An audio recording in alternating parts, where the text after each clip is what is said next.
예수님이 요한복음 15장 5절에 비유로 말씀을 하세요.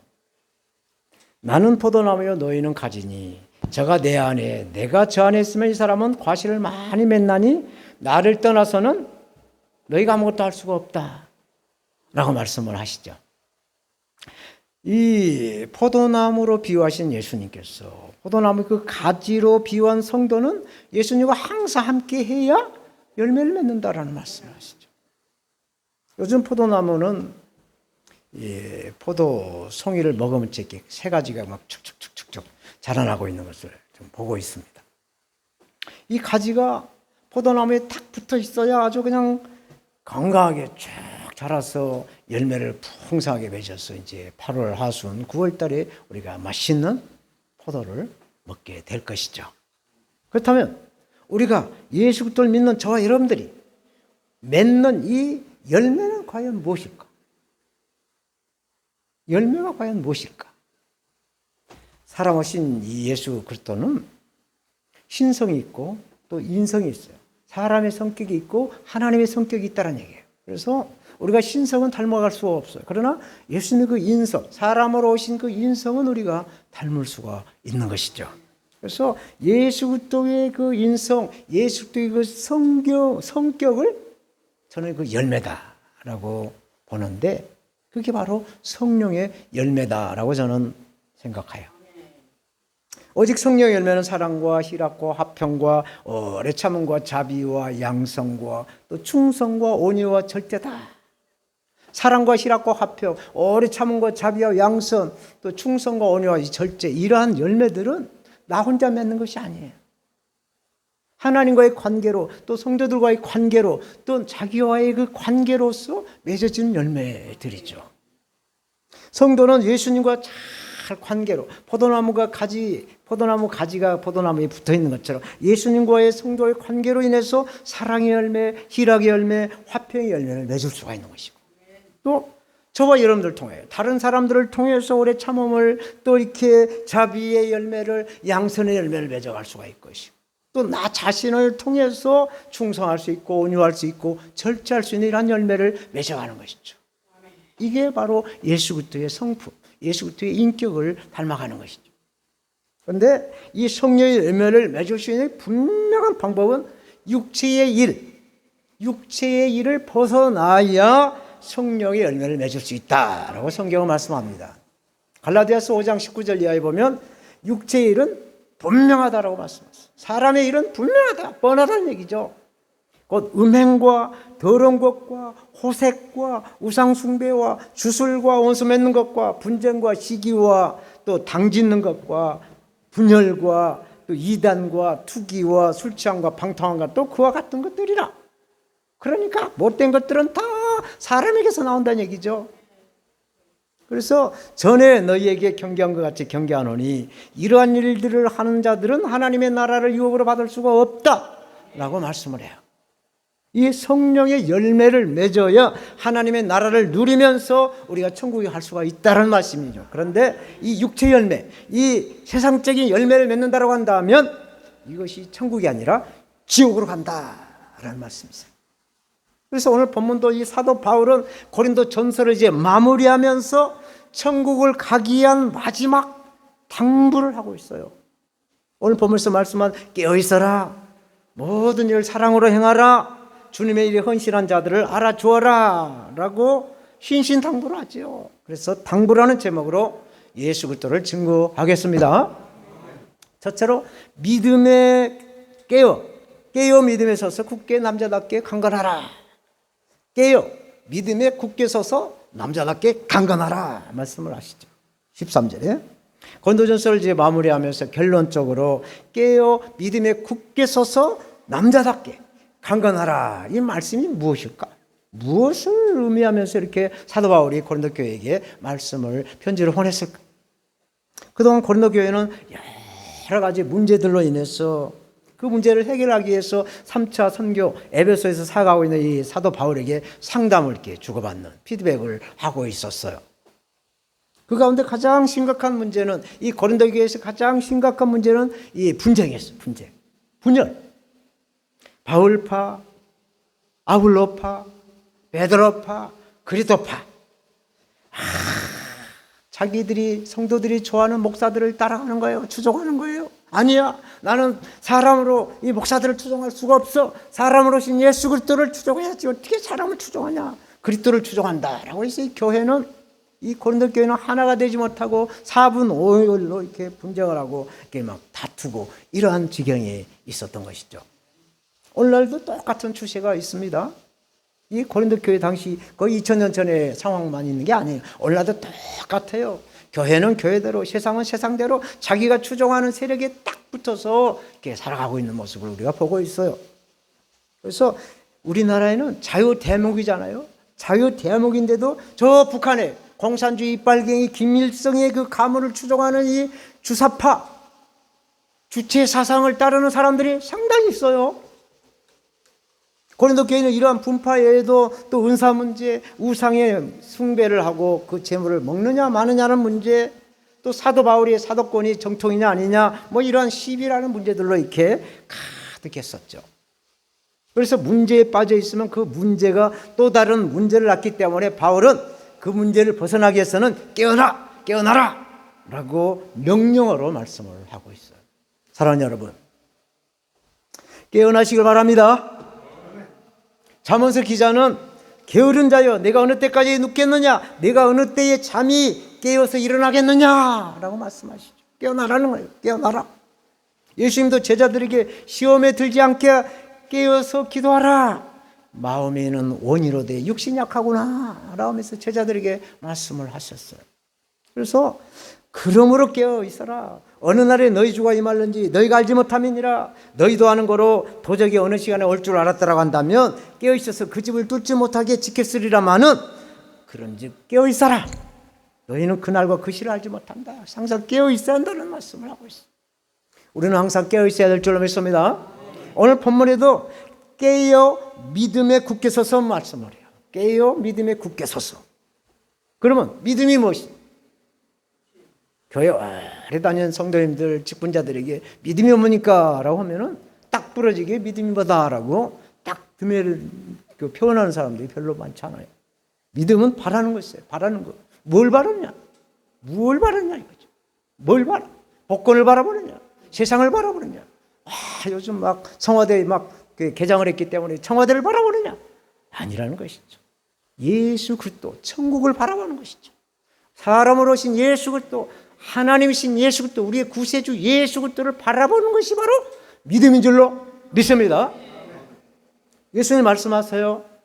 마태복음 6장 25절 이하에 그러므로 내가 너에게 이르노니 목숨을 위하여 무엇을 먹을까, 무엇을 마실까, 몸을 위하여 무엇을 입을까 염려하지 마라. 목숨이 음식보다 중하지 아니하며 몸이 의복보다 중하지 아니하냐.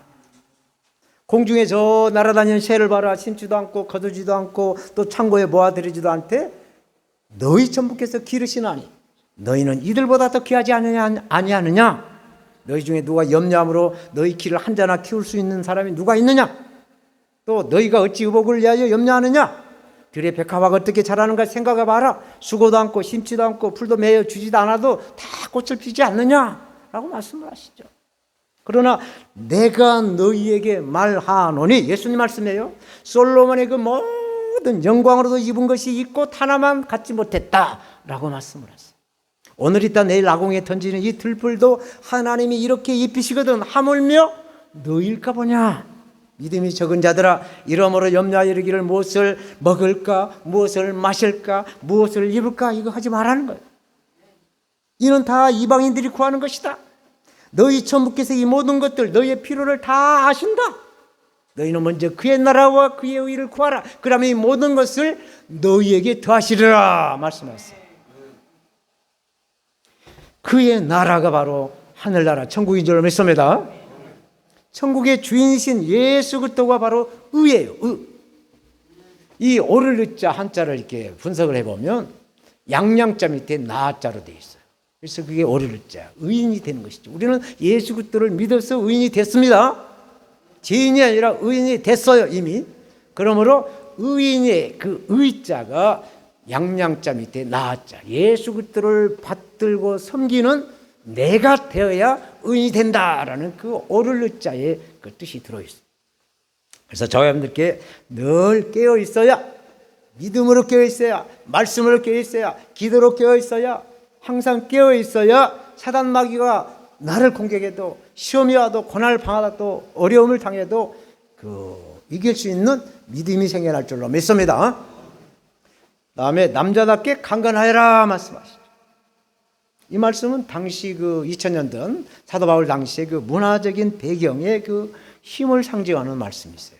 남자답게 강건하여라. 사도 바울 당시에 로마 제국은 이 원형 경기장이라 콜로세움이라고 하는 원형 경기장을 로마 제국에서는 가는 곳마다 이렇게 원형 경기장을 다 세워놨어요. 그래서 거기 안에서 많은 관중을 모아놓고 호랑이나 사자를 불러놓고 그냥 검투사들을 갖다가 막 싸움을 하게 하는 거예요. 사자나 호랑이하고 검투사하고 막 대적을 하게 하는 거예요. 그래서 그 남자들이 패기, 완력, 힘을 상징하는 것이죠. 그래서 로마의 힘을 과시를 했었어요. 2000년도에 개봉한 영화 가운데 글래디에이터라는 영화가 있어요. 굉장히 좋은 영화죠. 아주 좋은 영화인데 거기에 주인공이 막시무스예요. 막시무스를 통해서 이제 세탁하고 몰락하는 이 로마를 보여주고 있어요. 이 검투사들은 육체미가 아주 좋아요. 오늘날 보디빌더 같이 아주 몸이 쫙 완전히 근육질이죠. 그렇게 막 남자다운 패기를 상징하는 거예요. 그래서 고대의 이 남자는 힘을 상징을 해요. 그런데 현대는 어떻습니까? 현대에 와서는 여자가 힘이 좋고 남자는 좀 그렇다고요. 그래서 남자라는 것 때문에 강간한 것이 아니라 남자거나 여자거나 믿음에 굳게 서 있을 때 강간할 줄로 믿습니다. 아멘. 믿음이 있으므로 성도는 영광하게 되는 거예요. 믿음은 예수 그리스도를 의지하는 결단이요 또 마음으로 의지하는 것이기 때문에 그렇습니다. 이 포도나무 가지는 나무에 붙어 있을 때 강건하다라고 예수님 말씀하시잖아요. 그래서 이러한 믿음이 없거나 약할 때 마귀는 속삭여요. 야야야야 적당히 해. 좀 쉬어가면서 해. 그렇게 속삭여요.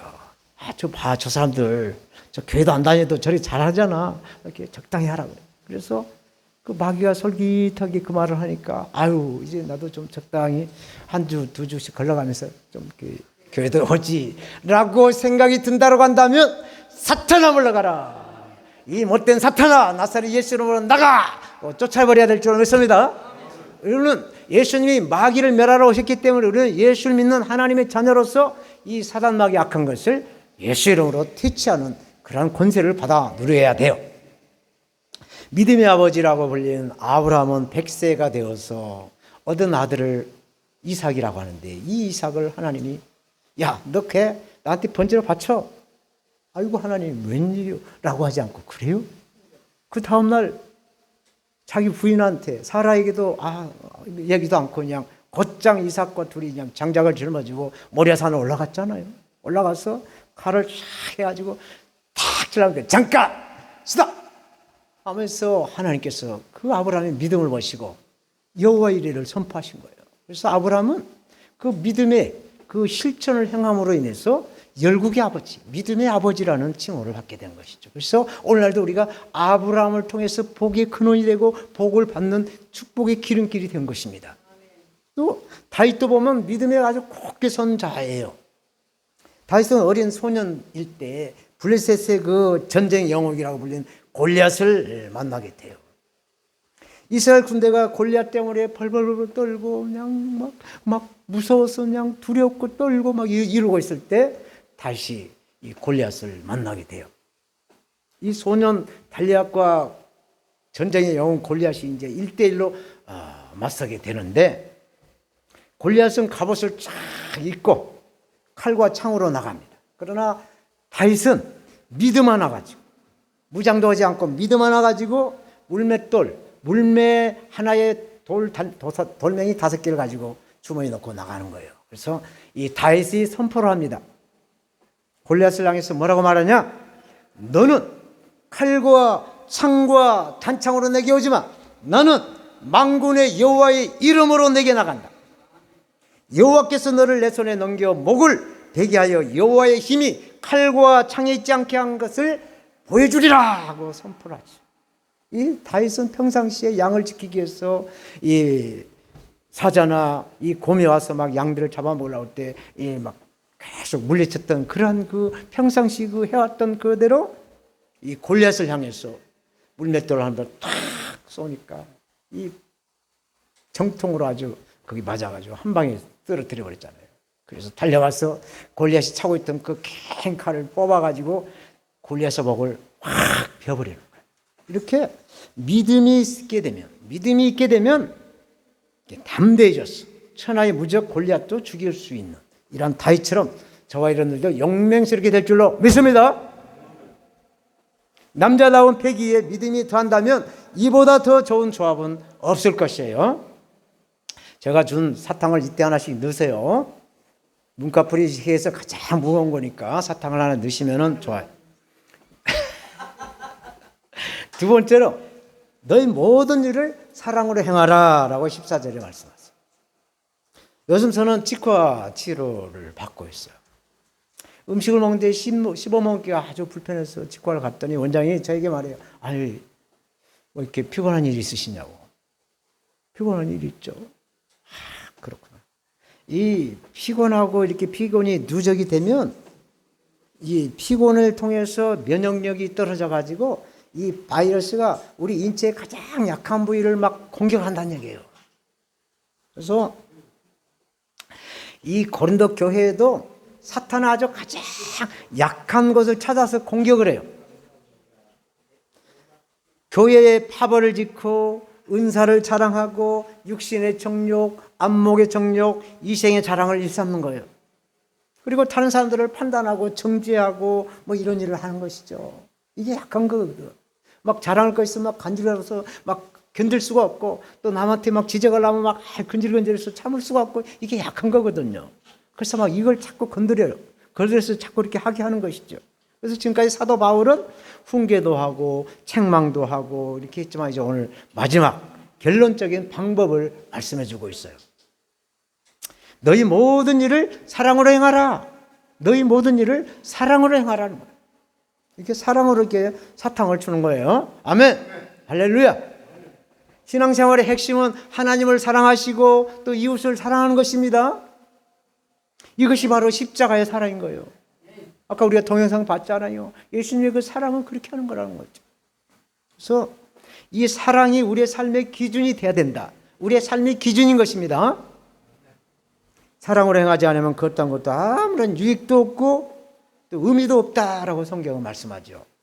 그래서 오늘도 이 사랑의 마음을 가지고 결단을 해서 우리 작은 개척교회에 오셨어. 예배로 하나님 앞에 영광을 드리는 여러분인 줄로 저는 확실하게 믿습니다.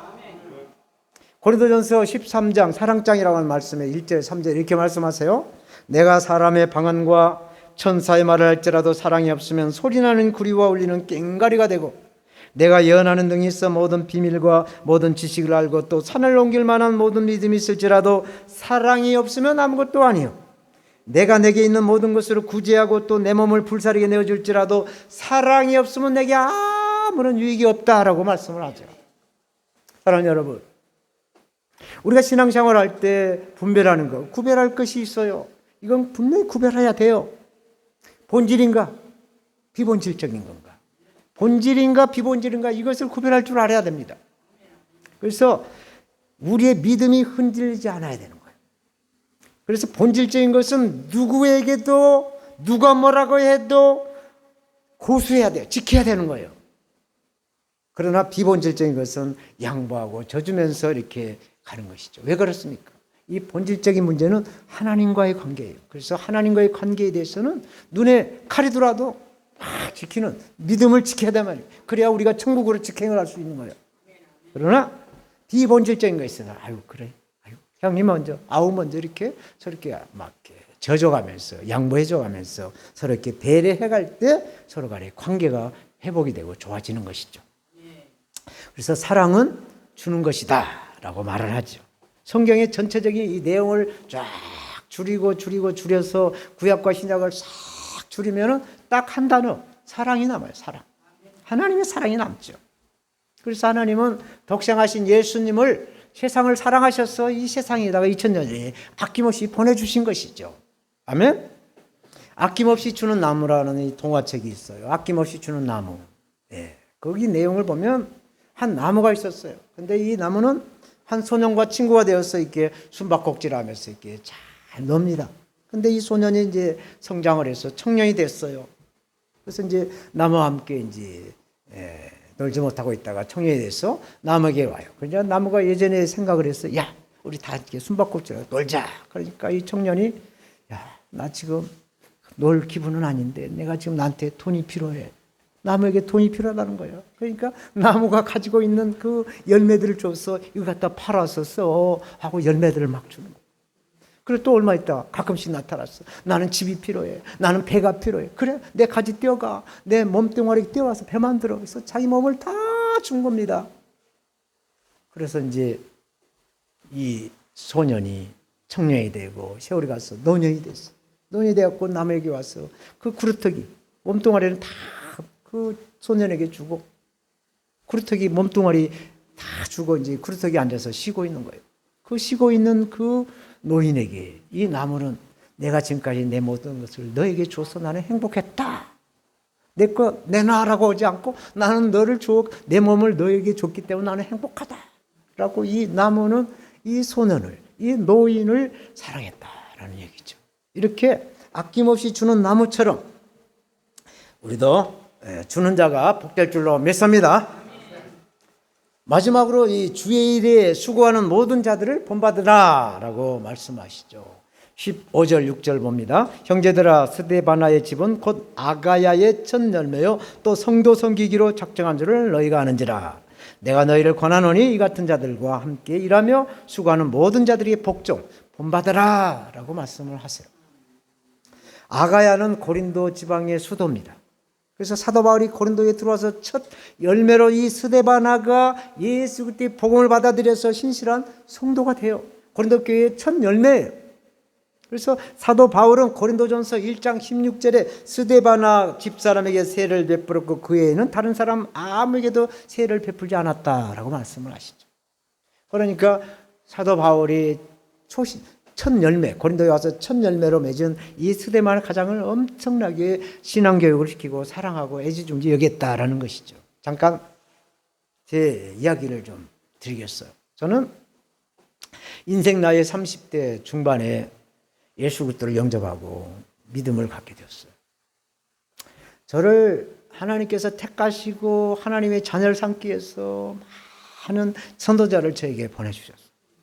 그래서 제가 44년 만에 하나님 앞에 손을 들었어요. 무릎을 꿇었어요. 무릎을 꿇고 이제 그 마지막으로 저를 이제 인도한 그 교회로 전도해서 교회로 인도한 그 권사님 저희 집 가까운데 교회로 가서 이제 예배를 드리는데 이 성도가 절에를 성성된 절의 그 절꾼인데 내가 전도해서 교회 데려갔다 하고 막 전도를 하니까 그 권사님도 막 기가 살고 그 담임 목사님도 막 절에 다니는 이 불교 신자가 교회 왔으니 얼마나 감동이 되는 것 같아요. 그래서 저에게 많은 관심을 가졌어요. 그래서 이제 저희 가정으로 신방 예배를 온다는 얘기를 듣고 저희 가정 모두를 다 집합을 시켰죠. 저희 어머니부터 그때 어머니가 함께 계셨으니까 그래서 이제 저도 일을 내려놓고 그 신방 예배를 함께 드렸어요. 신방 예배 드리면 이제 처음이 몰랐지만 이제 음식 같은 것도 좀 이렇게 간단하게 이렇게 과일이나 이런 걸 내서 같이 이렇게 다과를 해야 된다고 그래서 또 그걸 준비해가지고 이제 그걸 먹으면서 교회에서 이제 액자를 하나 가져왔어요. 성구 액자. 그래서 이제 그걸 보다가 방에 제가 아주 소중하게 여겼던 액자가 하나 있었어요.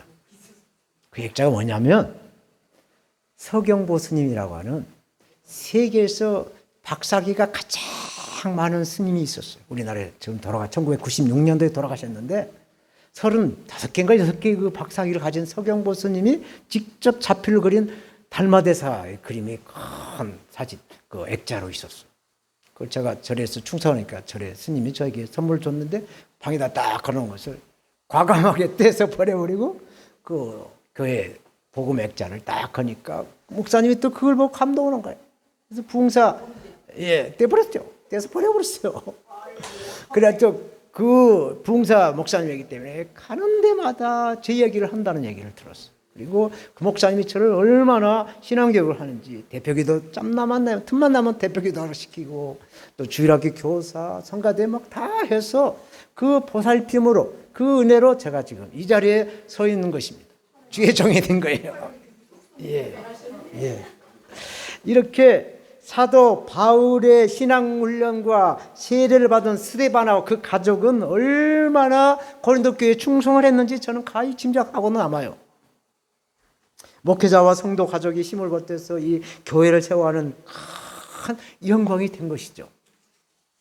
17절 18절 내가 스데바나와 부드나도와 아가요에 온 것을 기뻐하노니 저희가 너희의 부족한 것을 보충하였습니다. 저희가 나와 너희 마음을 시원케 하였으니 그러므로 너희는 이런 자들을 알아주어라. 고린도 교회는 파벌로 여러 가지 문제들로 막 아주 고난을 겪고 있는데 이 스데바나와 그의 일행을 통해서 위로를 받고 격려를 받고 도전을 받았다는 말씀을 하죠. 제가 아프리카 선교를 몇 차례 다녀봤지만 그냥 비행기 타고 한 방에 가는 것이 아니에요. 2번, 3번을 갈아타야 되고 몇 시간씩 기다렸다 가야 되고, 그래서 한 번 가면 한 이틀씩 걸려요.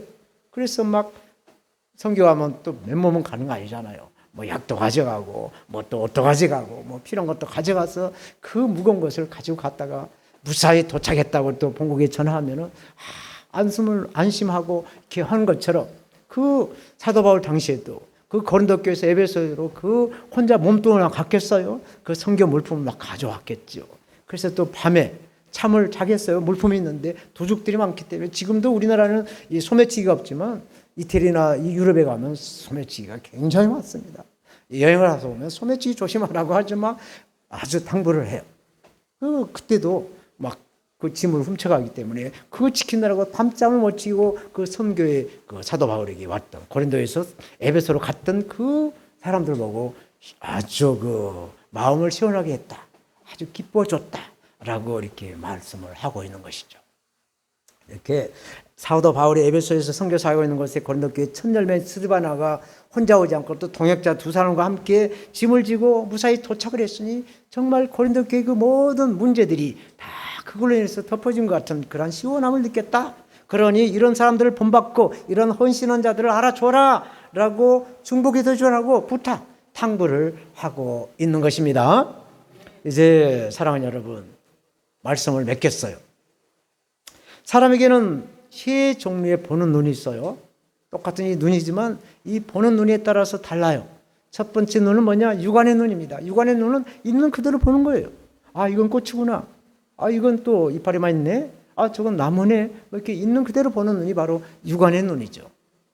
두 번째 눈은 마음의 눈이에요. 마음의 눈. 근데 이 마음의 눈은 고운 것도 믿게 보고 믿게 보는 것도 곱게 이쁘게 보인다라는 것이 마음의 눈이죠. 왜? 예를 들어서 아들이 며느리를 도와준다고 부엌에서 뭐 설거지하고 있으면 그 어머니가 마음이 좀 언짢죠.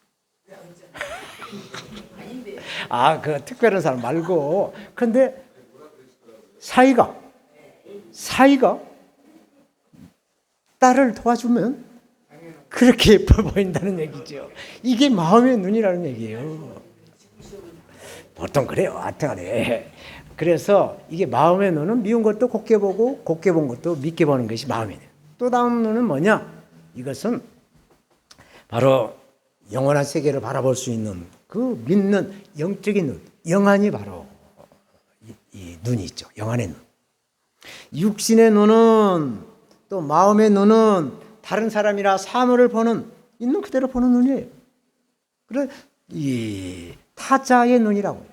다른 것들을 보기 때문에. 그러나 이 영안은 자기를 볼 줄 알아요. 내가 누군가.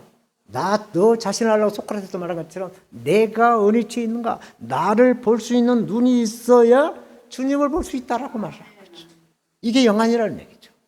많은 사람들은 저도 지금까지 이 설교 준비 전까지도 영안은 영의 세계, 주님의 세계, 말씀의 세계에서 보는 눈이구나라고 생각했어요. 나를 보는 눈이 영안이라는 생각을 못했는데 이 설교를 준비하면서 나가 어느 위치에 있구나.